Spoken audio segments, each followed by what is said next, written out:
ಎಲ್ರಿಗೂ ನಮಸ್ಕಾರ. ನನ್ನ ಹೆಸರು ಚನ್ನು ಡಂಬಾಳ್ ಅಂಥೇಳಿ. ಈಸಿ ಗ್ರೋ ಕಂಪ್ನಿಯಿಂದ. ಈಸಿ ಗ್ರೋದಲ್ಲಿ ನಾವು ಅರಿಶಿನ ಮತ್ತು ಶುಂಠಿ ಹೈ ಕುರ್ಕುಮಿನ್ ಕಂಟೆಂಟು ಇರುವಂಥದ್ದು ಎಕ್ಸ್ಪೋರ್ಟ್ ಓರಿಯೆಂಟೆಡ್ ಆರ್ಗ್ಯಾನಿಕ್ ಬೆಳೆಸುವಂಥ ಒಂದು ಕ್ರಿಯೆದಲ್ಲಿದ್ದೀವಿ. ಇದಕ್ಕೋಸ್ಕರ ನನ್ನ ಪಾರ್ಟ್ನರ್ಸ್ ಇದ್ದಾರೆ. ಸೊ ಬಾಲಕೃಷ್ಣ ಅಂತ ಮತ್ತು ಹನುಮಂತರಾವ್. ಇದ್ರ ಜೊತೆಗೆ ನಾವು ನಿಂತಿರುವಂಥ ಹೊಲದ ರೈತರು ಕೂಡ ಇದ್ದಾರೆ, ರವೀಶ್ ಅವರು. ನಮಸ್ತೆ ಸರ್. ಸೊ ನಾನು ನಿಮಗೆ ಇವತ್ತು ಇದ್ರ ಬಗ್ಗೆ ಕೆಲವೊಂದು ಇಲ್ಲಿ ಮಾಡಿರುವಂಥ ಹೊಸ ಬದಲಾವಣೆಗಳ ಬಗ್ಗೆ, ಇದು ರೈತರಿಗೆ ಯಾವ ಥರ ಹೆಲ್ಪ್ ಆಗುತ್ತೆ ಅನ್ನೋದ್ರ ಬಗ್ಗೆ ಹೇಳ್ತಾ ಇದ್ವಿ, ಅಥವಾ ಇದನ್ನು ಯಾಕೆ ಸ್ಟಾರ್ಟ್ ಮಾಡಿದ್ವಿ ನಾವು ಅನ್ನೋದ್ರ ಬಗ್ಗೆನೂ ನಿಮಗೆ ಹೇಳಲಿಕ್ಕೆ ಇಷ್ಟಪಡ್ತಾ ಇದ್ದೀನಿ. ಒಂದು, ನಾವು ಅರಿಶಿನ ಹೊರಗಡೆ ಬೆಳೀತಾ ಇದ್ದೀವಿ. ಅದರಲ್ಲಿ ಏನಾಗ್ತಿದೆ, ಭಾರತ ಅತಿ ಹೆಚ್ಚು ಅರಿಶಿನ ಬೆಳೆಯುವಂಥ ದೇಶ ಜಗತ್ತಿನಲ್ಲಿ. ಆದರೆ ಅದ್ರ ಜೊತೆಗೆ ಭಾರತದಲ್ಲಿ ಇಂಪೋರ್ಟ್ ಆಗುವಂಥದ್ದು ಜಾಸ್ತಿ ನಾವೇ ಇಂಪೋರ್ಟ್ ಮಾಡ್ಕೊತೀವಿ. ಈ ದ್ವಂದ್ವ ಯಾಕೆ ಆಗ್ತಾ ಇದೆ ಅಂದರೆ, ನಮ್ಮಲ್ಲಿ ಬೆಳೆಯುವಂಥ ಅರಿಶಿನದ್ದು ಕ್ವಾಲಿಟಿ ತುಂಬ ಕಡಿಮೆ ಇದೆ. ಅಂದರೆ ಕುರ್ಕುಮಿನ್ 1, 2, 3% ಬೆಳೀತಾ ಇದೆ ಭೂಮಿ ಮೇಲೆ. ಹಾಗಾಗಿ ನಮಗೆ ಒಳ್ಳೆ ಬೆಳೆ ಬೇಕು, ಒಳ್ಳೆ ಬೆಲೆ ಬೇಕು ರೈತನಿಗೆ ಅಂದಾಗ ಹೈ ಕುರ್ಕುಮಿನ್ ಇರುವಂಥ ಅರಿಶಿನ ಬೆಳೆಯೋದು ಭಾಳ ಅವಶ್ಯಕತೆ ಇದೆ. ಆವಾಗ ರೈತನಿಗೆ ತಾನು ಬೇಡಿದಂಥ ಖರ್ಚು ಮಾಡಿದ್ದಕ್ಕೂ ತನ್ನ ಒಳ್ಳೆ ಬೆಳೆ ಬರುತ್ತೆ, ಡಬಲ್ ಅವನಿಗೆ ಆದಾಯ ಬರುತ್ತೆ. ಮತ್ತು ಎರಡನೇದಾಗಿ, 1 ಎಕರೆಯಲ್ಲಿ ನಾವು ಎಷ್ಟು ಟನ್ ಹಸಿ ಗಡ್ಡೆ ತೆಗಿಬೋದು ಅನ್ನೋದು ಕೂಡ ಮುಖ್ಯ ಇದೆ. ಈಗ ನಾವು ನೆಲದಲ್ಲಿ ಬೆಳೆದ್ರೆ ಒಂದು 10 ಟನ್ನು 12 ಟನ್ನು ತೆಗಿತೀವಿ, ಅಂದರೆ ಒಳ್ಳೆ ಬೆಳೆ ಬಂತಪ್ಪ ನಮ್ಮದು ಅಂದರೆ ಪ್ರಗತಿಪರ ರೈತರು. ಇದರಲ್ಲಿ ನಾವು ಆ್ಯಾವ್ರೇಜ್ ಆಗಿ ಈಗ ಮಾಡ್ತಿರುವಂಥ ಈ ಸೆಟಪ್ಪಲ್ಲಿ, ಈಗ ಶೇಡ್ ನೆಟ್ಟಲ್ಲಿ ನಾವು 40, 50, 60 ಟನ್ ತೆಗಿಲಿಕ್ಕೆ ಸಾಧ್ಯತೆ ಉಂಟು. ನೆಲದ ಮೇಲೆ ಬೆಳೆದಾಗ ಏನಾಗುತ್ತೆ, ಹೆವಿ ಮೆಟಲ್ಸು ನೆಲದಿಂದ ನಮಗೆ ಗಡ್ಡೆಯಲ್ಲಿ ಬರೋದು ಜಾಸ್ತಿ ಆಗುತ್ತೆ. ಅದು ಹಾಗೆ ಬರಬಾರ್ದು ಅಂದಾಗ ಏನು ಮಾಡ್ತೀವಿ, ನಾವು ಇಲ್ಲಿ ಗ್ರೋ ಬ್ಯಾಗಲ್ಲಿ ಬೆಳೆಸಿದ್ದೀವಿ. ಗ್ರೋ ಬ್ಯಾಗಲ್ಲಿ ಬೆಳೆಸೋದ್ರಿಂದ ಮಣ್ಣು ತುಂಬ ಹಗುರಾಗಿರೋದೆ, ಗಡ್ಡೆ ಬೆಳೀಲಿಕ್ಕೆ ಸಾಕಷ್ಟು ಸ್ಥಳ ಸಿಗುತ್ತೆ. ಎರಡನೇದು, ನಾವಿಲ್ಲಿ ಗ್ರೋ ಬ್ಯಾಗ್ ತುಂಬ ಹಗುರಾಗಿರೋದ್ರಿಂದ ನಾವೇನು ಮಾಡ್ತೀವಿ ಅಂತಂದರೆ, ಇದರಲ್ಲಿ ರೋಗಾಣುಗಳು ಅಥವಾ ನಾವು ಬೇಕಾದಂಥ ಗೊಬ್ಬರಗಳನ್ನು ಎಷ್ಟು ಬೇಕಷ್ಟು ನಾವು ಕೊಡಲಿಕ್ಕೆ ಸಾಧ್ಯ ಆಗುತ್ತೆ. ಇದಕ್ಕೆ ನಾವು ಗ್ರೋಯಿಂಗ್ ಮೀಡಿಯಾ ಅಂತ ಹೇಳ್ತೀವಿ. ಈ ಗ್ರೋಯಿಂಗ್ ಮೀಡಿಯಾ ಕೂಡ ಇದರಲ್ಲಿ ಸಾಕಷ್ಟು ಬದಲಾವಣೆಗಳು ಮಾಡಿದ್ದೀವಿ. ರೈತರಿಗೆ ಮೇಲೆ ಪ್ರತಿ ವರ್ಷ ಇದೇ ಗ್ರೋಯಿಂಗ್ ಮೀಡಿಯಾನ ಬಳಸಲಿಕ್ಕೆ ಸಾಧ್ಯ ಆಗುತ್ತೆ. ಸೊ ಹಾಗೆ ಒಂದು ಡಿಸೈನ್ ಮಾಡಿ ಇದರಲ್ಲಿ ಒಂದು 8 ಪದಾರ್ಥ ಹಾಕಿಬಿಟ್ಟು ಗ್ರೋಯಿಂಗ್ ಮೀಡಿಯಾ ಡಿಸೈನ್ ಮಾಡಿದ್ದೀವಿ. ಅತಿ ಕಡಿಮೆ ರೇಟಲ್ಲಿ ನಾವು ಹೇಗೆ ರೈತರಿಗೆ ಇದು ಮುಟ್ಟಿಸ್ಬೋದು ಅನ್ನೋದು ನಮಗೆ ಅವಶ್ಯಕತೆ ಆಗಿದೆ. ಈಗ ಒಂದು ಗ್ರೋಯಿಂಗ್ ಮೀಡಿಯಾ ನಾವು ಎದರಲ್ಲಿ ಹಿಡಿಬೇಕು, ಒಂದು ಪ್ಲಾಸ್ಟಿಕ್ ಗ್ರೋ ಬ್ಯಾಗಲ್ಲಿ ಹಾಕ್ಬೋದು. ಆದರೆ ಇಲ್ಲಿ ನಾವು ಬೆಳೆಸಿರೋದು, ನೀವು ಕರಿ ಬಟ್ಟೆ ನೋಡ್ಬೋದು. ಇದು 1.2 mm ಥಿಕ್ನೆಸ್ ಬಟ್ಟೆ ಇದೆ. ಈ ಬಟ್ಟೆ ಸುಮಾರು 3 ರಿಂದ 5, 6 ವರ್ಷ ನಮಗೆ ಬರುತ್ತೆ ಅಂತ ಹೇಳ್ತೀವಿ. ಅದಕ್ಕೂ ಚೆನ್ನಾಗಿ ಇಟ್ಕೊಂಡ್ರೆ ಇನ್ನೂ ಜಾಸ್ತಿ ವರ್ಷನೇ ಬರುತ್ತೆ. ಇದು ಕೂಡ ನಮಗೆ ರೇಟು ಕಡಿಮೆ ಆಗಿ ನಮಗೆ ಬಾಳಿಕೆ ಜಾಸ್ತಿ ಬರೋ ಥರ ಮಾಡಿದ್ವಿ. ಮತ್ತು ಇನ್ನೊಂದು ಮುಖ್ಯವಾಗಿ ಇದರಲ್ಲಿ ಒಂದು ಅಡ್ವಾಂಟೇಜ್ ಏನಿದೆ ಅಂದರೆ, ಈ ಗ್ರೋ ಬ್ಯಾಗಲ್ಲಿ ಎಲ್ಲ ಕಡೆನೂ ಹೋಲ್ಸ್ ಇದೆ ಇರೋದ್ರಿಂದ ಬ್ರೀದೇಬಲ್ ಅಂತ ಹೇಳ್ತೀವಿ. ಅಂದರೆ ಅದು ಉಸಿರಾಡುತ್ತೆ, ಆ ಬ್ಯಾಗ್ ಉಸಿರಾಡುತ್ತೆ. ಪ್ಲಾಸ್ಟಿಕ್ ಅಂದರೆ ಉಸಿರಾಡಲ್ಲ. ಅಲ್ಲಿ ರೋಗಗಳು ಅಥವಾ ಹ್ಯುಮಿಡಿಟಿ ಕೂಡಿಟ್ಕೊಂಡ್ಬಿಟ್ಟು ಹೆಚ್ಚಿಗೆ ಹ್ಯುಮಿಡಿಟಿ ಆಗಿ ರೂಟ್ ರಾಟ್ಸ್ ಬರೋದು ಚಾನ್ಸು ಜಾಸ್ತಿ ಇರುತ್ತೆ. ಸೊ ಹಾಗೆ ಆಗಬಾರ್ದು ಅಂತ ಏನು ಮಾಡಿದ್ವಿ, ಈ ಗ್ರೋ ಬ್ಯಾಗ್ ಬಟ್ಟೆನ ಮಾಡಿರೋದ್ರಿಂದ ಇದರಲ್ಲಿ ನಮಗೆ ಲೈಫು ಜಾಸ್ತಿ ಇದೆ.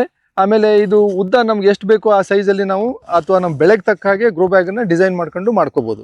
ಆ ಒಂದು ಅಡ್ವಾಂಟೇಜ್ ಈ ಗ್ರೋ ಬ್ಯಾಗಲ್ಲಿದೆ. ಸೊ ಈ ಗ್ರೋ ಬ್ಯಾಗಲ್ಲಿ ನಾವು ರಾಶಿ ಮಾಡ್ಬೇಕಾದ್ರೆ ಮೇಲ್ಗಡೆ ಒಂದು ದಾರ ಹಾಕೊಂಡಿರ್ತೀವಿ. ದಾರ ತೆಗೆದುಬಿಟ್ರೆ ಪೂರ ಹಿಂಗೆ ಓಪನ್ ಆಗುತ್ತೆ. ರಾಶಿ ಮಾಡೋದು ಈಸಿ ಇದೆ. ಅದು ಆಮೇಲೆ ತೆಗೆದುಬಿಟ್ಟು ಮತ್ತೆ ಮಟೀರಿಯಲ್ ಒಳಗೆ ಹಾಕಿ ಮತ್ತೆ ಕಟ್ಕೊಂಡ್ಬಿಡ್ಬೋದು. ಸೊ ಆ ಚಾನ್ಸು ಇದರಲ್ಲಿ ಜಾಸ್ತಿ ಇದೆ. ಈಗ ನೀವು ಇದನ್ನು ನೋಡಿದಾಗ, ಈ ಗ್ರೋಯಿಂಗ್ ಮೀಡಿಯಾ ಮತ್ತು ಗ್ರೋ ಬ್ಯಾಗ್ ನಾವು ನೋಡ್ತಾ ಹೋದಾಗ ಏನಾಗುತ್ತೆ ಅಂದರೆ, ಈಗ ನಾವು ಇದರಲ್ಲಿ ಮೇಲೆ ನೀವು ಡ್ರಿಪ್ ನೋಡಿದ್ದೀರಾ, ಡ್ರಿಪ್ ಇರಿಗೇಷನ್ 3 ಲೈನ್ ಹಾಕಿದ್ದೀವಿ. ಈಗ ಈ ಗ್ರೋ ಬ್ಯಾಗ್ ಇರೋದು 1 ಅಡಿ ಎತ್ತರ. ಈಗ ನಮಗೆ ಈಗ ಅರಿಶಿನಕ್ಕೆ 1 ಅಡಿ ಸಾಕಾಗುತ್ತೆ ಕೋಕೋಪೀಟ್ ಹಾಕೋದು, ಇದು ಗ್ರೋಯಿಂಗ್ ಮೀಡಿಯಾ ಹಾಕೋದು. ಈ 1 ಅಡಿ ಎತ್ತರದಲ್ಲಿ ಈಗ ನಮಗೆ ನೀರು ಬೇಗ ನೆಲಕ್ಕೆ ಮುಟ್ಬಾರ್ದು ಅಂಥೇಳಿ ನಾವೇನು ಮಾಡಿದ್ದೀವಿ, ಇಲ್ಲಿ 4 ಲೀಟ್ರ್ ಪರ್ ಅವರ್ ಹಾಕೋ ಬದಲು 1 ಲೀಟ್ರ್ ಪರ್ ಅವರ್ ಇರುವಂಥ ಇನ್ಲೈನ್ ಡ್ರಿಪ್ಪರ್ ಅದನ್ನು ಹಾಕಿದ್ದೀವಿ. ಇದನ್ನು ಹಾಕದೆ ಹೋದರೆ ನಾವು ಅಕಸ್ಮಾತ್ ಗ್ರೋ ಬ್ಯಾಗ್ಸ್ ಮಾಡಿದರೆ ಏನಾಗ್ತಿತ್ತು, ಗ್ರೋ ಬ್ಯಾಗ್ಸ್ ಮಾಡಿದರೆ ನಾವು ಸ್ಟಿಕ್ ಡ್ರಿಪ್ಪರ್ ಅಂತ 30-40 ರೂಪಾಯಿದು ಒಂದೊಂದು ಸ್ಟಿಕ್ ಡ್ರಿಪ್ಪರು, ಒಂದೊಂದು ಬ್ಯಾಗಿಗೆ 2 ಅಂದರೆ ಒಂದು ಬ್ಯಾಗಿಗೆ 70-80 ರೂಪಾಯಿದಷ್ಟು ನಾವು ಖರ್ಚು ಮಾಡ್ಬೇಕಂತ ಪರಿಸ್ಥಿತಿ. ಇಲ್ಲಿ ಇನ್ಲೈನ್ ಡ್ರಿಪ್ಪರ್ ಪ್ರತಿಯೊಬ್ಬ ರೈತನ ಹತ್ರನೂ ಇರುತ್ತೆ. ಸೊ ತಮ್ಮ ಮನೆಯಲ್ಲಿರುವಂಥ ಡ್ರಿಪ್ಪರ್ ಕೂಡ ಹಾಕೋಬೋದು, ಇಲ್ಲ ಕಂಪ್ನಿಯಿಂದ ತೊಗೊಂಡ್ಬಿಟ್ಟು ಹಾಕೋಬೋದು, ಇಲ್ಲ ನಾವು ಕೂಡ ನೀವು ಪ್ರೊವೈಡ್ ಮಾಡ್ತೀವಿ. ಆ ಡ್ರಿಪ್ಪರ್ 1 ಲೀಟ್ರ್ ಪರ್ ಅವರ್ ಹಾಕಿದರೆ ನಾವು ಪ್ರತಿ ಸರಿ ಒಂದು 5 ರಿಂದ 10 ನಿಮಿಷ ಬಿಟ್ಟರೆ ಅದಕ್ಕೆ ಎಷ್ಟು ಬೇಕೋ ಅಷ್ಟಾಗುತ್ತೆ. ಒಂದು ದಿವಸದಲ್ಲಿ 3-4 ಸರಿ 2-3 ನಿಮಿಷ ನಾವು ನೀರನ್ನು ಬಿಟ್ಕೊಂಡ್ಬಿಟ್ಟು ಗಿಡಕ್ಕೆ ಎಷ್ಟು ಬೇಕೋ ಅಷ್ಟೇ ನೀರನ್ನು ನಾವು ಕೊಡ್ಬೋದು. ಸೊ ಜಾಸ್ತಿ ತ್ಯಾವನೂ ಆಗಲ್ಲ, ಪ್ಲಸ್ ಗಿಡಕ್ಕೆ ಒಂದು 2-3 ಗಂಟೆಯಲ್ಲಿ ಎಷ್ಟು ನೀರು ಬೇಕೋ ಅಷ್ಟು ಕೂಡ ಅದಕ್ಕೆ ದೊರಕುತ್ತೆ. ಈ ವಿಧಾನದಲ್ಲಿ ಮಾಡೋದ್ರಿಂದ ನಮಗೆ ಬೆಳೆ ಜಾಸ್ತಿ ಬರಲಿಕ್ಕೆ ಚಾನ್ಸ್ ಆಗುತ್ತೆ. ಮತ್ತು ಏನಾಗುತ್ತಪ್ಪ ಅಂದರೆ, ನಾವು ಹೇಗೆ ಮನುಷ್ಯರು 2-3 ಸರಿ ಊಟ ಮಾಡ್ತೀವಿ, ಹಾಗೆ ಗಿಡಗಳೂ ಕಂಟಿನ್ಯೂಸ್ ಬೆಳಗ್ಗೆಯಿಂದ ಸಾಯಂಕಾಲವರೆಗೂ ಎಷ್ಟೆಷ್ಟು ಬೇಕೋ ಅಷ್ಟು ತೊಗೊಂಡು ಹೋಗೋದ್ರಿಂದ ಆರೋಗ್ಯ ಚೆನ್ನಾಗಿರುತ್ತೆ. ಈಗ ಇಡೀ ದಿನದ್ದು ನಾವು ಒಂದೇ ಸರಿ ಊಟ ಮಾಡಂದರೆ ಅಷ್ಟೊಂದು ಸರಿ ಆಗಲ್ಲ, ಅಜೀರ್ಣ ಆಗ್ಬೋದು. ಗಿಡಕ್ಕೂ ಕೂಡ ಹಾಗೆ ವಾರಕ್ಕೆ 1 ಸರಿ ಗೊಬ್ಬರ, ಅಥವಾ ನಾವು ನೀರೇನು ಹೈಡ್ರೋಫೋನಿಕ್ಸಲ್ಲಿ ಕೊಡ್ತೀವಿ ಆ ಹೈಡ್ರೋಫೋನಿಕ್ಸಲ್ಲಿ ಕೊಡಬೇಕಾದಂಥ ನೀರ ಜೊತೆಗೆ ಗೊಬ್ಬರ ಇದಕ್ಕೆ ಆ ಒಂದು ಹಂತದಲ್ಲಿ ಬೆಳೆಯುವ ಹಂತದಲ್ಲಿ ಏನು ಬೇಕಾಗಿರುತ್ತೋ ಅದನ್ನು ನಾವು ಮಿಕ್ಸ್ ಮಾಡಿ ಆ ನೀರಿನ ಜೊತೆಗೆ ಅದಕ್ಕೆ ನಾವು ಇದರಲ್ಲಿ ಕೊಡ್ಬೋದು ಪ್ರೋಗ್ರಾಮ್ ಮಾಡಿ. ಈ ಗೊಬ್ಬರ ಈ ಹಂತದಲ್ಲಿ ಇದು ನಮಗೆ NPK ಬೇಕೋ ಅಥವಾ ಜೀವಾಮೃತ ಬೇಕಾದರೂ ನೀವು ಇದ್ರ ಜೊತೆ ಕೊಡ್ಬೋದು. ಯಾವ್ದು ಬೇಕೋ ಅದ್ರ ಜೊತೆಗೆ ನಾವು ಬೇಕಾದಂಥ ಪದಾರ್ಥನ ಅದರಲ್ಲಿ ಮಿಕ್ಸ್ ಮಾಡಿ ಅದು ಕೊಟ್ಟಾಗ ಆ ಗಿಡಕ್ಕೆ ಅವತ್ತಿನ ದಿನಕ್ಕೆ ಏನು ಊಟ ಬೇಕು ಅದು ಸಿಗ್ತಾ ಹೋಗುತ್ತೆ. ಹಾಗಾಗಿ ನಾವೇನಂತೀವಿ ಅಂದರೆ ನಮ್ಮ ನೆಲದಲ್ಲಿ ಬೆಳೆಯುವಂಥ 10-12 ಟನ್ಗಿಂತ ಇಲ್ಲಿ ನಮಗೆ 40, 50, 60 ಟನ್ ನೀವು ಗೊಬ್ಬರ ಕೊಡುವಂಥ ಜಾಣ್ಮೆ ಹೇಗೆ ನಿಮ್ಮ ಅನುಭವ ಹೆಚ್ಚಾಗ್ತಾ ಹೋಗುತ್ತೋ ಹಾಗೆ ನಿಮ್ಮ ಬೆಳೆನೂ ಕೂಡ ಜಾಸ್ತಿ ಬರುತ್ತೆ. ಸೊ ಸ್ವಲ್ಪ ಹೊಲದಲ್ಲಿ ಇಲ್ಲಿ ಸ್ವಲ್ಪ ನಿಮಗೆ ಖರ್ಚು ಜಾಸ್ತಿ ಅನಿಸುತ್ತೆ, ಹೌದು ನಾ ಇಷ್ಟೆಲ್ಲ ಇನ್ವೆಸ್ಟ್ ಮಾಡ್ತಾ ಇದ್ದೀನಲ್ಲ ಅಂತ ಅನಿಸುತ್ತೆ ನಿಜ. ಬಟ್ ಒಂದು ಸ್ವಲ್ಪ ಸ್ಥಳದಲ್ಲಿ ನಮಗೆ ಗ್ಯಾರಂಟಿ. ಈ ವರ್ಷ ನೋಡಿ ಅರಿಶಿನ ಸಿಕ್ಕಾಪಟ್ಟೆ ಮಳೆ ಬಂತು. ಈ ವರ್ಷದಲ್ಲಿ ನೀವು ನೋಡಿದರೆ ಎಲ್ಲ ದೇಶಾದ್ಯಂತ ಒಟ್ಟು ಮಳೆ ನಿಂತೇ ಇಲ್ಲ 5-6 ತಿಂಗಳು. ಆವಾಗ ಅರಿಶಿನ ಎಲ್ಲ ಕಡೆಗೂ ಡ್ಯಾಮೇಜ್ ಆಗಿದೆ, ಭೂಮಿಯಲ್ಲಿ ಹಾಕಿದಂಥ ಅರಿಶಿನ ಡ್ಯಾಮೇಜ್ ಆಗಿದೆ, ರೈತರು ಸಿಕ್ಕಾಪಟ್ಟೆ ಲಾಸ್ ಆದರು. ಇಲ್ಲಿ ನಮ್ಮದು ಅರಿಶಿನ ಏನೂ ಆಗಿಲ್ಲ, ಹಾಗೆ ಬೆಳೀತಾ ಇದೆ. ಸೊ ನಮಗೆ 3 ವರ್ಷದಲ್ಲಿ ಒಂದು ಹೈಪರ್ ಲಾಟ್ರಿ ಟಿಕೆಟ್ ಬರಬಾರ್ದು. ಪ್ರತಿ ವರ್ಷ ನಮಗೆ ಬೆಳೆ ಬಂದಾಗ ಏನಾಗುತ್ತೆ, ರೈತನೂ ಕೂಡ ಈ ಜಾಬ್ ಗೋರ್ಸಿಗೆ ಹೆಂಗೆ ಪ್ರತಿ ತಿಂಗಳು ಸ್ಯಾಲ್ರಿ ಬರುತ್ತೋ ಆ ಥರ ಅವನಿಗೂ ಕೂಡ ಪ್ರತಿ ವರ್ಷ ನನಗೆ ಬರುತ್ತೆ ಅಂತಂದಾಗ ಸೊ ರೈತನ ಬಲನೂ ಗಟ್ಟಿ ಆಗುತ್ತೆ. ಸೊ ನಾವು ಆ ದೃಷ್ಟಿಯಲ್ಲಿ ವಿಚಾರ ಮಾಡಿಬಿಟ್ಟು ಇದನ್ನು ಪ್ರೊಜೆಕ್ಟ್ ಮಾಡಿದ್ದು. ಇಲ್ಲಿ ಒಂದೇನು ಮಾಡಿದ್ದೀವಿ ಅಂದರೆ ನಾವು ಖರ್ಚನ್ನು ಕಡಿಮೆ ಇಡಬೇಕು. ನಾವು ಟೆಕ್ನಾಲಜಿ ಹೊಸದಾಗಿ ಮಾಡಿದ್ವಿ. ಈ ಥರ ಗ್ರೋ ಬ್ಯಾಗ್ ಬಹುಶಃ ನೀವು ಎಲ್ಲೂ ನೋಡಿರ್ಲಿಕ್ಕಿಲ್ಲ. ಈ ಗ್ರೋ ಟ್ರೈ ಎಲ್ಲರೂ ಕೋಕೋಪೀಟನ್ನೇ ಗ್ರೋಯಿಂಗ್ ಮೀಡಿಯಾ ಅಂತ ಬಳಸ್ತಾರೆ. ನಾವು ಅದನ್ನೇ ಮತ್ತೆ ಡಿಸೈನ್ ಮಾಡಿದ್ದೀವಿ. ಯಾಕೆ ಡಿಸೈನ್ ಮಾಡಿದ್ದೀವಿ ಅಂದರೆ ಏರಿಯೇಷನ್ ಹಾಳಾಗಬಾರ್ದು, ಅದ್ರ pH ಹೆಚ್ಚು ಕಮ್ಮಿ ಆಗಬಾರ್ದು, ಅದ್ರದ್ದು ಈಸಿ ಇದಾಗಬಾರ್ದು. ಈಗ ನೆಲಕ್ಕೆ ನೋಡಿ ಸ್ವಲ್ಪ ಜಾಸ್ತಿ ಗೊಬ್ಬರ ಕೊಟ್ಟರೆ ಸೌಳಾಗುತ್ತೆ, ಇದು ಸೌಳಾಗೋ ಚಾನ್ಸ್ ಇರಲ್ಲ, ಯಾಕಂದರೆ ಡ್ರೈನ್ ಔಟ್ ಆಗ್ತಾ ಇರುತ್ತೆ ಅದು ಸುತ್ತಲೂ. ಏರಿಯೇಷನ್ ಇರುವಂಥ ಗ್ರೋ ಬ್ಯಾಗ್ ಇರ್ಬೋದು. ಇವೆಲ್ಲವನ್ನೂ ನಾವು ಒಂದು ದೃಷ್ಟಿ ಇಟ್ಕೊಂಡ್ಬಿಟ್ಟು ಒಂದು ಹೆಲ್ತ್ ಆಫ್ ದಿ ಪ್ಲ್ಯಾಂಟ್ ಅಂತ ಏನಂತೀವಿ, ಆ ಹೆಲ್ತ್ ಆಫ್ ದ ಪ್ಲ್ಯಾಂಟನ್ನು ಮೇಂಟೈನ್ ಮಾಡೋಕ್ಕೋಸ್ಕರ ಇದನ್ನು ಡಿಸೈನ್ ಮಾಡಿರೋದು. ಈಗ ಹಾಗೆ ನೀವು ಇದರಲ್ಲಿ ಈಗ ನಾವು ಪ್ರೊಟೆಕ್ಟೆಡ್ ಎನ್ವಿರಾನ್ಮೆಂಟ್ ಅಂತ ಹೇಳ್ತೀವಿ. ಇತ್ತೀಚೆಗೆ ನಾವೆಲ್ಲದು ಲೇಟೆಸ್ಟ್ ಅಗ್ರಿಕಲ್ಚರಲ್ ಪ್ರಾಕ್ಟೀಸಸ್ ಮಾಡ್ತಾ ಇದ್ದಾರೆ. ಈ ಭೂಮಿ ಬದಲು ನಾವು ಹೈಟೆಕ್ ಅಗ್ರಿಕಲ್ಚರ್ ಅಂತ ಹೇಳ್ತೀವಿ, ಇದಕ್ಕೆ ನಾವು ಪ್ರೊಟೆಕ್ಟೆಡ್ ಕಲ್ಟಿವೇಷನ್ ಅಂತ ಹೇಳ್ತೀವಿ, ಹೌದಲ್ಲ. ಈಗ ಪ್ರೊಟೆಕ್ಟೆಡ್ ಕಲ್ಟಿವೇಷನ್ ಅಂದಾಗ ಬರೋದು ಮೈಂಡಿಗೆ ಪಾಲಿ ಹೌಸು, ಈಗ ಒಂದು 40 ಲಕ್ಷ ರೂಪಾಯಿ ಖರ್ಚಾಗುತ್ತೆ. ಅದರಲ್ಲಿ ಈಗ ಇದ್ರಲ್ಲಿ ನಾವೇನು ಮಾಡಿದ್ವಿ, ಬರೀ ಶೇಡ್ ನೆಟ್ಟಲ್ಲಿ ನಾವು ಹೇಗೆ ಮಾಡ್ಬೋದು ಕಡಿಮೆ ಅರ್ಧ ಖರ್ಚಲ್ಲಿ. ಶೇಡ್ ನೆಟ್ ನಿಮಗೆಲ್ಲ ಗೊತ್ತಿದೆ, it is just half the rate of a poly house. ಇದರಲ್ಲಿ ನಾವು ಹೇಗೆ ಕಡಿಮೆ ಖರ್ಚಿಂದ ನಾವು ಮಾಡ್ಬೋದು ಅನ್ನೋದನ್ನು ನಾವು ನೋಡ್ಕೋಬೇಕು. ಈಗ ಇದರಲ್ಲಿ ಒಂದು 2-3 ನಿಮಗೆ ಹೇಳಲಿಕ್ಕೆ ಇಷ್ಟಪಡ್ತೀನಿ. ಈ ಶೇಡ್ ನೆಟ್ ಏನು ನೋಡ್ತೀರಾ, ಶೇಡ್ ನೆಟ್ ಇಲ್ಲಿ ಹಾಕಿರೋದು ಪೈಪ್ ಸ್ಟ್ರಕ್ಚರ್ ಅಲ್ಲ, ಇದು ಟ್ಯೂಬುಲರ್ ಇಲ್ಲ, ಬರೀ ಕೇಬಲ್ಸ್ ಹಾಕಿಬಿಟ್ಟಿದ್ದೀವಿ ಮೇಲೆ. ಈ ಕೇಬಲ್ಸ್ ಹಾಕಿರೋದ್ರಿಂದ ಏನಾಗುತ್ತೆ, ಖರ್ಚು ಕಡಿಮೆ ಬರುತ್ತೆ, ಪ್ಲಸ್ ಗಾಳಿಗೆ ತಡೆಯುವಂಥ ಶಕ್ತಿ ಆ ಪೈಪ್ಗಿಂತಲೂ ಇದಕ್ಕೆ ಜಾಸ್ತಿ. ಇದು ಇತ್ತೀಚೆಗೆ ಪ್ರೂವ್ ಆಗಿದೆ. This cable structure is more stable compare to ಬೇರೆದಕ್ಕೆ ಕಂಪೇರ್ ಮಾಡಿದರೆ ಇದು ಭಾಳ ಸ್ಟೇಬಲ್ ಇದೆ ಅಂತ ಗೊತ್ತಾಗಿದೆ. ಒಂದು. ಎರಡನೇದು, ನಾವು ಬರೀ ಶೇಡ್ ನೆಟ್ ಹಾಕಿದರೆ ಒಂದು ಸಮಸ್ಯೆ ಏನಂದರೆ ಮೇಲಿಂದ ಮಳೆ ಬಂದಾಗ ಬಿದ್ದುಬಿಡುತ್ತೆ, ಬೆಳೆ ಹಾನಿ ಆಗುತ್ತೆ. ಇದು ಎಲ್ಲರೂ ಅನುಭವಿಸಿದ್ದೀವಿ. ಮಳೆಗಾಲದಲ್ಲಿ ಶೇಡ್ ನೆಟ್ಟು ಉಪಯೋಗ ಇಲ್ಲ ಅಂತ ಎಲ್ಲರಲ್ಲೂ ಇದೆ. ನಾವು ಶೇಡ್ ನೆಟ್ ಮಾಡಿದ್ವಿ, ಅದೇ ಸಮಸ್ಯೆ ಇತ್ತು. ಕೊನೆಗೆ ಏನು ವಿಚಾರ ಮಾಡಿದ್ವಿ ಅಂದರೆ, why not we have a rain collection system. ಈಗ ರೇನ್ ಕಲೆಕ್ಷನ್ ಅದ್ರ ಕೆಳಗಡೆ ಒಂದು ಸೆಕೆಂಡ್ ಲೇಯರ್ ಹಾಕಿದ್ದೀವಿ ನೋಡಿ. ಈ ಸೆಕೆಂಡ್ ಲೇಯರಲ್ಲಿ ಏನಾಗುತ್ತೆ ಅಂದರೆ, ನೀರು ಅಷ್ಟು ಆ ಅಂಕಣದಿಂದ ಬಂದಂಥ ನೀರು ಅಷ್ಟು ಕಲೆಕ್ಟ್ ಆಗಿ ಅಲ್ಲಿ ಮಧ್ಯೆ ಒಂದು ಕರಿ ಪೈಪು ಹಾಕಿದ್ದೀವಿ, ಅಲ್ಲಿಂದ ಬಂದುಬಿಟ್ಟು ಕಲೆಕ್ಟ್ ಆಗಿ ನಮ್ಮದು ಪಾಂಡ್ ಕೃಷಿ ಹೊಂಡಕ್ಕೆ ಸ್ಲೋಪಲ್ಲಿ ಕೃಷಿ ಹೊಂಡ ಮಾಡಿರ್ತೀವಿ, ಆ ಕೃಷಿ ಹೊಂಡದಲ್ಲಿ ಜಮಾ ಆಗುತ್ತೆ. ಸೊ ಈಗ ಪ್ರತಿಯೊಂದು ಅಂಕಣಕ್ಕೂ ಪೈಪ್ ಕೊಟ್ಕೊಂಡ್ಬಿಟ್ಟು ಅದನ್ನು ಕಟ್ಕೊಂಡಿದ್ದೀವಿ. ಇದರಲ್ಲಿ ಒಂದು ವಿಶೇಷತೆ ಅಂದರೆ, ಎಷ್ಟೇ ಗಾಳಿ ಬರಲಿ, ಎಷ್ಟೇ ಮಳೆ ಬರಲಿ, ಇದು ತಡ್ಕೊಳ್ಳುತ್ತೆ. ಇದು 3 ರಿಂದ 5 ವರ್ಷ ನಿಮಗೆ ಇದರದ್ದು ಲೈಫ್ ಇರುತ್ತೆ. ಸೊ ಹಾಗಾಗಿ ನಮಗೆ ಇದು ಕಡಿಮೆ ರೇಟಲ್ಲಿ ನಾವು ಒಂದು ಪಾಲಿ ಹೌಸಿಂದ ಬರುವಂಥ ಲಾಭನ ನಾವು ಪಡಿಬೋದು. ಮಳೆಗಾಲದಲ್ಲೂ ಬೆಳೆ ಮಾಡ್ಬೋದು, ಬೇಸಿಗೆಯಲ್ಲಿನೂ ಬೆಳೆ ಮಾಡ್ಬೋದು. ಇನ್ನು ಮೇಲ್ಗಡೆ ನಾವು ಹಾಕಿರೋದು 50%, ಶೇಡ್ ನೆಟ್ಟನ್ನು 50% ಅಂತ ಹಾಕಿರ್ತಾರೆ, ಕೆಲವರು 75%. ನಿಮ್ಮ ಊರಿಗೆ ತಕ್ಕಂಗೆ ಕೆಲವರು ಬಿಸಿಲು ಭಾಳ ಇದ್ದರೆ ನಾವು ಜಾಸ್ತಿ ಪರ್ಸೆಂಟೇಜ್ ಬಳಸ್ಬೋದು. ಬೇಡ ನಮ್ಮಲ್ಲಿ ತಂಪಪ್ಪ, ನಾವು ಬೆಂಗಳೂರು ಕಡೆ ಅಂತಂದರೆ ನಾವು 50% ಸಾಕು ಅಲ್ವಾ. ಸೊ ಅದ್ರ ತಕ್ಕಾಗೆ ನಾವು ಇದು ನಮ್ಗೆ ಫಸ್ಟ್ ಆ್ಯಂಡ್ ಸೆಕೆಂಡ್ ಲೇಯರ್ ಇಲ್ಲೇ ಆಗಿ ಹೋಗ್ಬಿಟ್ಟು ಡಿಫ್ಯೂಷನ್ ಆಗುತ್ತೆ. ಸೊ ಈ ಥರದಲ್ಲಿ ನಾವು ಈಗ ಮಾಡಿದಾಗ ನಾವು ಕಡಿಮೆ ಬಜೆಟಲ್ಲಿ ನಾವೊಂದು ಪಾಲಿ ಹೌಸಲ್ಲಿರುವಂಥ ಅಡ್ವಾಂಟೇಜನ್ನು ಪಡಿಬೋದು. ಇನ್ನೊಂದು ಇದರಲ್ಲಿ ಒಂದು ಒಳ್ಳೆ ನಮಗೆ ಪಾಯಿಂಟ್ ಈ ಥರದ shade net with rain collection ಅಂದರೆ, ಈಗ ನೋಡಿ ನೀವು ಪಾಲಿ ಹೌಸಲ್ಲಿ ನಾವು ಈಗ ನಿಂತ್ಕೊಂಡ್ಬಿಟ್ಟು ಅಲ್ಲೇ ಎಷ್ಟೊತ್ತು ನಿಂತ್ಕೊಂಡಿದ್ದೀವಿ. ಇಲ್ಲಿ ನಾವೆಲ್ಲರೂ ಮಾತಾಡ್ತಾ ಇದ್ದೀವಿ. ಇಲ್ಲಿ ಟೆಂಪ್ರೇಚರ್ ಇಷ್ಟೊತ್ತು ಪಾಲಿಹೌಸಲ್ಲಿ ಈಗ 10-11 ಗಂಟೆಗೆ ನೀವು ಇರಲಿಕ್ಕೆ ಸಾಧ್ಯ ಇಲ್ಲ. ಟೆಂಪ್ರೇಚರ್ ಜಾಸ್ತಿ ಆಗಿಬಿಡುತ್ತೆ, ಒಳಗೆ ಸೆಕೆ ಆಗ್ತಾ ಇರುತ್ತೆ.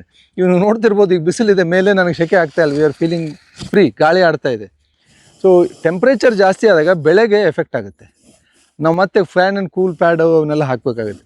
ಆ ಅವಶ್ಯಕತೆ ಇಲ್ಲಿ ಇಲ್ಲ ನಮಗೆ, ಹೌದಲ್ಲ. ಅರಿಶಿನ ತಂಪು ಇಷ್ಟಪಡುತ್ತೆ, ಹೀಟ್ ಜಾಸ್ತಿ ಆದರೆ ಅರಿಶಿನಕ್ಕೆ ಇಷ್ಟ ಬರಲ್ಲ. ಸೊ ಇಲ್ಲಿ ನಾವು ಗಾಳಿ 4 ಕಡೆಯಿಂದ ಗಾಳಿ ಆಡೋದ್ರಿಂದ ನಮಗೆ ಏರಿಯೇಷನ್ ಇರುತ್ತೆ, ಟೆಂಪ್ರೇಚರ್ ಇನ್ಕ್ರೀಸ್ ಆಗಲ್ಲ. ಸೊ ಆ್ಯಂಬಿಯಂಟ್ ಟೆಂಪ್ರೇಚರ್ಲಿ ನಾವು ಬೆಳಿಬೋದು. ಈ ಒಂದು ಅಡ್ವಾಂಟೇಜು ಈ ಥರದ ಒಂದು ರೇನ್ ಕಲೆಕ್ಷನ್ ಸಿಸ್ಟಮ್ನಲ್ಲಿ ಮಾಡೋದ್ರಿಂದ ನಮಗೆ ಲಾಭ ಆಗುತ್ತೆ.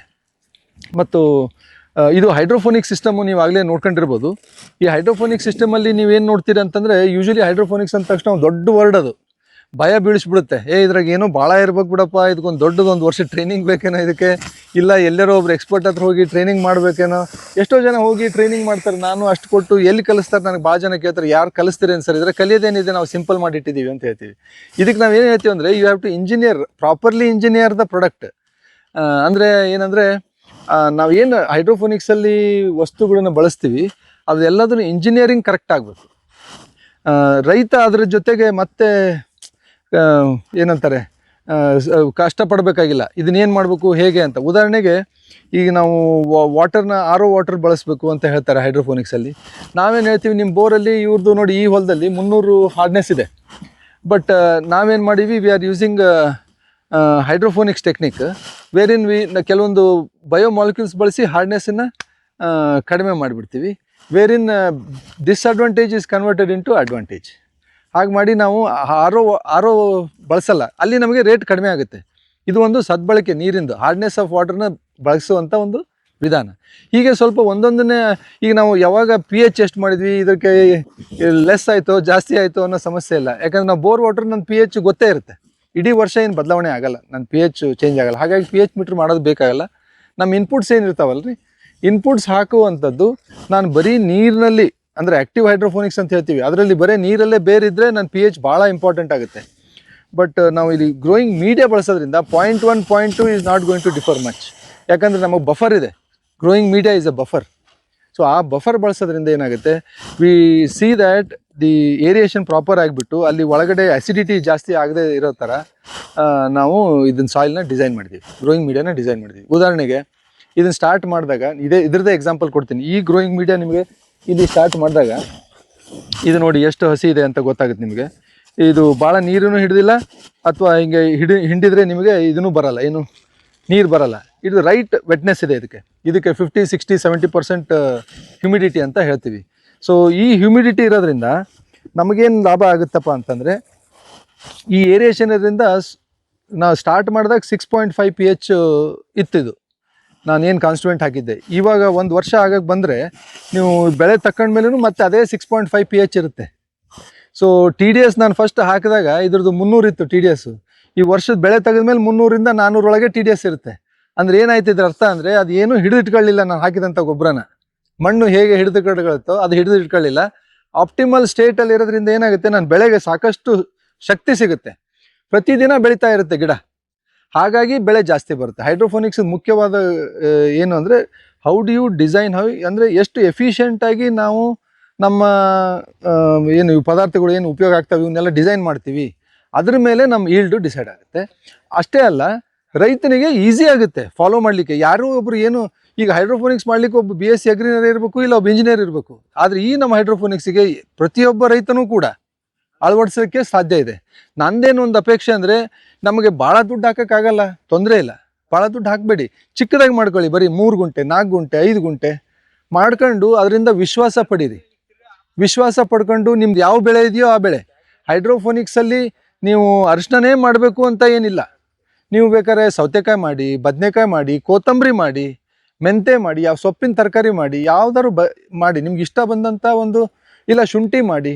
ಇದರಲ್ಲಿ ಆರ್ಗ್ಯಾನಿಕ್ ಪೆಸ್ಟಿಸೈಡ್ಸು ಅವೆಲ್ಲ ಜಾಸ್ತಿ ಬೇಕಲ್ಲ, ಸಣ್ಣ ಪ್ರಮಾಣದಲ್ಲೇ ಸ್ಟಾರ್ಟ್ ಮಾಡ್ಕೊಳ್ಳಿ.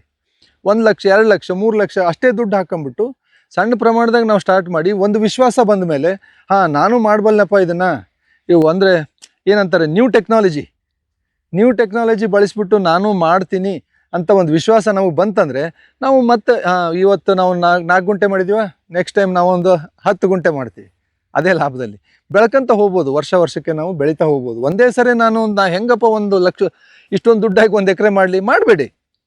ಕಾನ್ಫಿಡೆನ್ಸ್ ಎಷ್ಟಿದೆ ಅಷ್ಟೇ ಮಾಡಿ. ಎಷ್ಟೋ ಜನ 4 ಗುಂಟೆದಲ್ಲೂ ಮಾಡ್ತಾ ಇದ್ದಾರೆ. ಅದರಲ್ಲಿ ಬಂದ ಮೇಲೆ ನಾವು ಒಂದು ಸ್ಟೆಪ್ 1 ಸ್ಟೆಪ್ 2 ಅಂತ ಮಾಡೋಣ. ಯಾಕಂದರೆ ಹೊಸ ಟೆಕ್ನಾಲಜಿ ಕಲಿಬೇಕಾದ್ರೆ ಸಮಯ ಬೇಕು, ಪ್ಲಸ್ ನಾವು ತಿಳ್ಕೊಳಕ್ಕೆ ಸ್ವಲ್ಪ ನಮಗೂ ನಾವು ಆಸ್ಪದ ಕೊಡ್ಕೋಬೇಕು. ಚಿಕ್ಕದಲ್ಲಿ ಕಲಿತು ದೊಡ್ಡದಾಗಿ ಮಾಡೋದು ಜಾಣತನ ಅಂತ ನನ್ನ ಒಂದು ಅನಿಸಿಕೆ. ಸೊ ಇದರಲ್ಲಿ ನಾವು ಅರಿಶಿನೂ ಮಾಡಿದ್ದೀವಿ, ಅದು ಅಲ್ಲದೆ ಶುಂಠಿನೂ ಮಾಡ್ಬೋದು. ಶುಂಠಿ ನೋಡಿ ನಿಮಗೆ ಈ ವರ್ಷ ಶುಂಠಿ ಮಳೆಯಿಂದ ಹಾಳಾಗಿಬಿಡ್ತು. 1-2 ಇಲ್ಲ ಚೆನ್ನಾಗಿದೆ ಅಂತಲೇ ಇಟ್ಕೊಳ್ಳೋಣ. ಶುಂಠಿಗೆ ನೀವು ಔಷಧಿ ಹೊಡಿತಾನೇ ಇರಬೇಕು. ಅದು ಗಡ್ಡೆ ಬೇಗ ಹೀರ್ಕೊಳ್ಳುತ್ತೆ ಔಷಧಿಗಳನ್ನು. ಈ ಥರ ಬರೋದ್ರಲ್ಲಿ ನಮಗಲ್ಲಿ ರೋಗ ಬರೋದೇ ಇಲ್ಲ ಔಷಧಿ ಇಲ್ಲಿ, ಯಾಕಂದರೆ ಇಲ್ಲಿ ನೆಲಕ್ಕೆ ಟಚ್ ಆಗಿಲ್ಲ ಇದು. ಸೊ ಅದು ನೆಮೆಟೋಡ್ಸ್ ಎಫೆಕ್ಟ್ ಏನಿದೆಯಲ್ಲ ಅದು ನಮಗೆ ಬರಲ್ಲ. ನೆಮೆಟೋಡ್ಸ್ ಎಫೆಕ್ಟು ಈ ಸಾಯಿಲ್ ಇರೋದ್ರಿಂದ ಏರಿಯೇಷನ್ ಕಂಪ್ಲೀಟ್, ಈ ಬಟ್ಟೆ ಯಾವಾಗಲೂ ಏರಿಯೇಷನ್ ಆಗ್ತಾ ಇರುತ್ತೆ. ಬಟ್ಟೆ ಗಾಳಿ ಆಡುತ್ತೆ, ಕಂಪ್ಲೀಟ್ ಬಾಡಿ ತುಂಬ ಸಣ್ಣ ರಂಧ್ರಗಳಿದ್ದಾವೆ.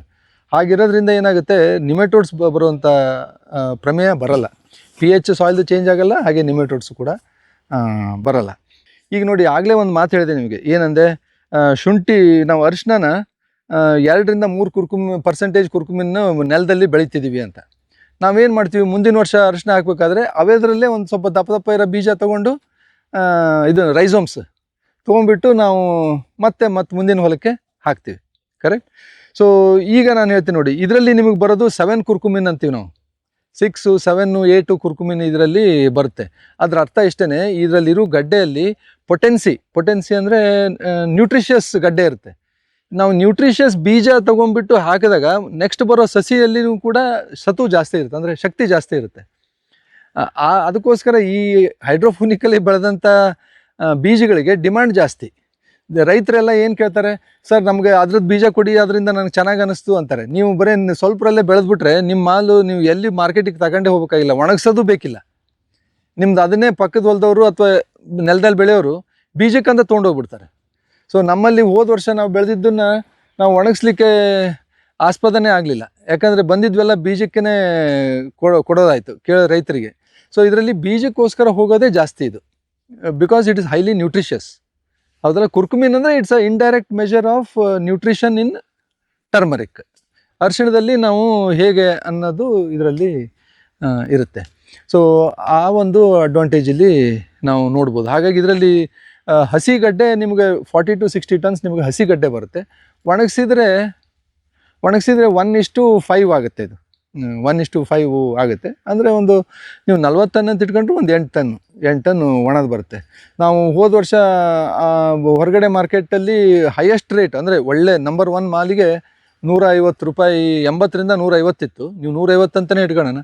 ನಮ್ಮಲ್ಲಿ ಇದನ್ನು ಕೇಳ್ತಾ ಇದ್ದಿದ್ದು 250. ಸೊ ನಾವೇನು ಮಾಡಿದ್ವಿ, ಯಾವಾಗ ನಾವು ಟೆಸ್ಟ್ ಮಾಡಿದಾಗ ನಮ್ಮದು 6.3 ಕರ್ಕಮಿನ್ ಅಂತ ಬಂತು ರಿಪೋರ್ಟಲ್ಲಿ. ಸೊ ಆ ರಿಪೋರ್ಟಲ್ಲಿ ಬಂದಾಗ ನಮಗೇನು ಅನ್ನಿಸ್ತು, ಪೌಡ್ರ್ ಮಾಡಿ ಯಾಕೆ ನಮ್ಮ ಫ್ಯಾಮಿಲಿ ಒಳಗೆಲ್ಲ ಕೊಡಬಾರ್ದು ಫ್ರೆಂಡ್ ಸರ್ಕಲಲ್ಲಿ ಅಂತ ಪೌಡ್ರ್ ಮಾಡಿ ನಾವು ಕೊಟ್ಟಾಗ ಒಳ್ಳೆ ರಿಸಲ್ಟ್ ಬಂತು. ಪೀಪಲ್ಸ್ ಫೆಲ್ಟ್ ಇದನ್ನು ತಿಂದ ವಾಸನೆಗೆ ನಮಗೆ ಡಿಫ್ರೆನ್ಸ್ ಗೊತ್ತಾಗ್ತಾ ಇದೆ ರೀ ಅಂತ ಅವ್ರು ರೆಸ್ಪಾಂಡ್ ಮಾಡಿದ್ರು. ಮನೆ ಈ ಸಲ ಬೆಳೆದ್ರೆ ನಮಗೆ ಕೊಡಿ ಅಂತ ಆಗಲೇ ಆರ್ಡರ್ ಮಾಡಿದ್ದಾರೆ. ಈಗ ಸ್ಟ್ಯಾಂಡಿಂಗ್ ಆರ್ಡರ್ ಇದೆ, 1ರಿಂದ 4 ಜನ, ವರ್ಡ್ ಆಫ್ ಮೌತ್ ಅಂತೀವಲ್ಲ ಆ ಥರ. ಸೊ ಇದು ಹೈಡ್ರೋಫೋನಿಕ್ಸಲ್ಲಿ ಎದಕ್ಕೆ ಮಾಡಬೇಕು ಅಂದರೆ, ಜಾಸ್ತಿ ಕ್ವಾಂಟಿಟಿ ಬೆಳಿಬೇಕು, ಕಡಿಮೆ ಇನ್ಪುಟ್ಸು, ಕಡಿಮೆ ಖರ್ಚಿನಲ್ಲಿ ಬೆಳಿಬೇಕು. 3ನೇ ಲಾಭ ಏನಪ್ಪ ಅಂದರೆ ಹೈ ಕ್ವಾಲಿಟಿ. ನಮ್ಮ ಹೈಯೆಸ್ಟ್ ಕ್ವಾಲಿಟಿ ಏನು ನಾವು ಬೆಳೆಯೋಕ್ಕೆ ಸಾಧ್ಯ ಆಯಿತು. ನಮ್ಮ ಹಳಬರು ಎಲ್ಲ ತಿಂತಿದ್ವಿ ನೋಡ್ರಿ, ತುಂಬ ಆರೋಗ್ಯವಾದಂಥ ಊಟ ತಿಂತಾಯಿದ್ವಿ. ಹಾಗೆ ಆರ್ಗ್ಯಾನಿಕ್ ಅಂದ ತಕ್ಷಣ ಮುಗಿಲಿಲ್ಲ, ನಮಗೆ ಬೆಳೆನೂ ಜಾಸ್ತಿ ಬರಬೇಕು. ಬರೀ ಆರ್ಗ್ಯಾನಿಕ್ ಅಂತೇಳಿ ಸ್ವಲ್ಪ ಬೆಳೆ ತೆಗೆದ್ರೆ ನಮಗೆ ವರ್ಕೌಟ್ ಹೆಂಗಾಗಬೇಕು ರೈತರಿಗೆ? ನಮಗೆ ದುಡ್ಡು ಬೇಕಪ್ಪ ಅಂದರೆ ನಮ್ಮ ಕ್ವಾಂಟಿಟಿ ಆ್ಯಂಡ್ ಕ್ವಾಲಿಟಿ ಇವೆರಡು ಇರಬೇಕು. ಅವಾಗ ಏನಾಗುತ್ತೆ, ಎದುರಿಗಿದ್ದ ಮನುಷ್ಯ ನನಗೆ ಬೇಕು ಅಂದರೆ ಡಿಮ್ಯಾಂಡ್ ಬರ್ತವೆ.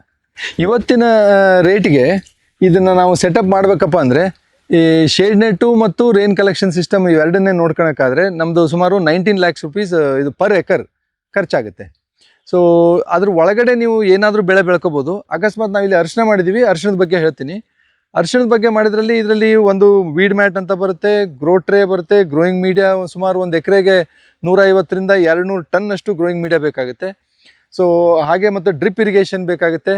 ಸೊ ಇವೆಲ್ಲದು ಸೇರಿಬಿಟ್ಟು ನಿಮ್ಗೆ ಅರೌಂಡ್ 23 lakh rupees ಇವಷ್ಟಕ್ಕೂ ಒಳಗಡೆ ಇರೋದಕ್ಕೆ ಖರ್ಚಾಗುತ್ತೆ. ಸೊ ಇದು ಟೋಟಲಿ ನೀವು ಈ ಒಂದು ಸೆಟಪ್ಗೆ 1 ಎಕರ್ಗೆ ಒಂದು ಅರೌಂಡ್ 42 lakhs ಎಕ್ಸ್ಪೆನ್ಸಸ್ ಇದೆ ಇದಕ್ಕೆ. ಸೊ ಇದು ನಮಗೆ ರಿಟರ್ನ್ ಹೇಗೆ ಬರುತ್ತೆಪ್ಪ ಅಂತಂದರೆ, ಒಂದು ವರ್ಷಕ್ಕೆ ನೀವು 8 ಟನ್ ಅಂತ ಹೇಳಿದ್ರು 8 3 24 ಲಕ್ಷ ರೂಪಾಯಿದು ಅರಿಶಿನ ಬರುತ್ತೆ. ಮತ್ತು ಎರಡನೇ ಬೆಳೆಯಿಂದ ಒಂದು 4-5 ಲಕ್ಷ ರೂಪಾಯಿ, ಯಾಕಂದರೆ ಇದು 8 ತಿಂಗಳಲ್ಲಿ ಮುಗಿದ್ರೆ ಇನ್ನು 4 ತಿಂಗಳು ಇರುತ್ತೆ. ಅದರಲ್ಲಿ ಒಂದು 3 ತಿಂಗಳದ ಬೆಳೆ ಯಾವ್ದಾರ ಮಾಡಿದರೆ ಅದರಿಂದ ಒಂದು 5-6 ಲಕ್ಷ ಬಂದರೆ, ಸೊ 28-30 ಲ್ಯಾಕ್ಸ್ನಷ್ಟು ಇದರಲ್ಲಿ ಆದಾಯ ಒಂದನೇ ವರ್ಷದಲ್ಲಿ ಆಗುತ್ತೆ. ಅದರಲ್ಲಿ ಖರ್ಚು ಕೂಡ ಇದೆ. ಒಂದು 5 ಲಕ್ಷ ರೂಪಾಯಿ ಖರ್ಚು ತೆಗೆದ್ರೆ ನಮಗೊಂದು 20-25 ಲ್ಯಾಕ್ಸ್ ಪರ್ ಇಯರ್. ಸೊ ನಮ್ಮ ದುಡ್ಡು ಹೊಳೆ ಬರಲಿಕ್ಕೆ 2 ವರ್ಷ ಅಥವಾ ಮುಂದೆ 2.5 ವರ್ಷದಲ್ಲಿ ನಮಗೆ ದುಡ್ಡು ರಿಟರ್ನ್ ಬರುತ್ತೆ ಇದರಿಂದ. ಇದರಲ್ಲಿ ನಾವು ಯಾವುದೂ ಸಬ್ಸಿಡಿ ಕಾಂಪೊನೆಂಟನ್ನು ಲೆಕ್ಕ ಹಿಡ್ದಿಲ್ಲ. ಸಬ್ಸಿಡಿ ಬಂದರೆ ದಟ್ಸ್ ಅನ್ ಅಡಿಷ್ನಲ್ ಇನ್ಕಮ್. ನಿಮಗೆ ಇದು ಈಸಿ ಗ್ರೋಯಿಂದ ಇದನ್ನು ಮಾಡ್ತಾ ಇದ್ದೀವಿ. ಇದಕ್ಕೆ ಇನ್ನೂ ನಿಮ್ಗೆ ಹೆಚ್ಚಿನ ಮಾಹಿತಿ ಬೇಕಪ್ಪ ಅಂದರೆ ಇದು ಸ್ಕ್ರೀನ್ ಮೇಲೆ ನಿಮಗೆ ನಂಬರ್ ಕಾಣ್ತಾ ಇದೆ, ಈಸಿ ಗ್ರೋ ನಂಬರು. ಅದಕ್ಕೆ ನೀವು ಕಾಂಟ್ಯಾಕ್ಟ್ ಮಾಡಿ. ಅಲ್ಲಿ ನಿಮಗೆ ಇದರಲ್ಲಿ ಏನು ಹೆಚ್ಚಿನ ಮಾಹಿತಿ ಬೇಕು, ಇದನ್ನು ಇನ್ನೂ ಹೆಚ್ಚಿನ ವಿವರಗಳು ಬೇಕು, ಇದರ ರೇಟಿನ ಬಗ್ಗೆ ಬ್ರೇಕಪ್ ಬೇಕು ಅಂತಂದರೆ ಅದರಲ್ಲೆಲ್ಲ ಡೀಟೇಲ್ಸ್ ಸಿಗುತ್ತೆ. ನಾವು ನಿಮಗೆ will get back to you on that.